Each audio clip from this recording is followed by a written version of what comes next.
मित्रांनो, झी मराठी या वाहिनीवरती नुकताच चल भावा सिटीत हा कार्यक्रम सुरू झालेला आहे। या कार्यक्रमामध्ये आपल्याला सूत्रसंचालनाच्या भूमिकेत अभिनेता श्रेयस तळपदे हा दिसतोय, पण नुकताच श्रेयस बद्दल एक मोठी बातमी समोर आलेली आहे।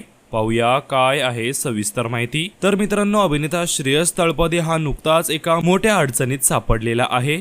नुकताच अभिनेता श्रेयस तळपदे याच्यावरती गुन्हा नोंद झालेला आहे। फसवणूक तसेच गैरवर्तन केल्यासंदर्भात हा गुन्हा त्याच्यावरती दाखल करण्यात आलेला आहे। मिळालेल्या माहितीनुसार यूपी येथील एका गावामध्ये एक कंपनी जी गावकऱ्यांना सांगत होती की त्यांचे पैसे दुप्पट करून मिळतील, पण तीच कंपनी गावकऱ्यांचे पैसे घेऊन फरार झाली असल्याचं समजलेलं आहे। तसेच या कंपनीचा प्रोमोटर हा श्रेयस तळपदे असल्याचं बोललं जात आहे व या संदर्भातच श्रेयस तळपदे याच्यावरती गुन्हा दाखल करण्यात आलेला आहे। या सर्व गोष्टींमुळे श्रेयस तळपदे याला सतत पोलीस स्टेशन मध्ये जावं लागतंय। म्हणून चल भावा सिटीत या कार्यक्रमाला सुद्धा त्याला वेळ देता येत नाहीये। पण त्याने चल भावा सिटीत हा कार्यक्रम सोडला आहे की नाही याबद्दल त्याने अजून कोणतीही अधिकृत माहिती दिलेली नाहीये। पण या संपूर्ण प्रकरणामुळे श्रेयस याला खूपच मोठ्या संकटांचा सामना करावा लागत आहे। पण या संपूर्ण प्रकरणामुळे अडचणीचा सामना करावा लागत आहे। तर मित्रांनो, या प्रकरणाबद्दल तुम्हाला काय वाटतं हे आम्हाला कमेंट्स मध्ये नक्कीच सांगा।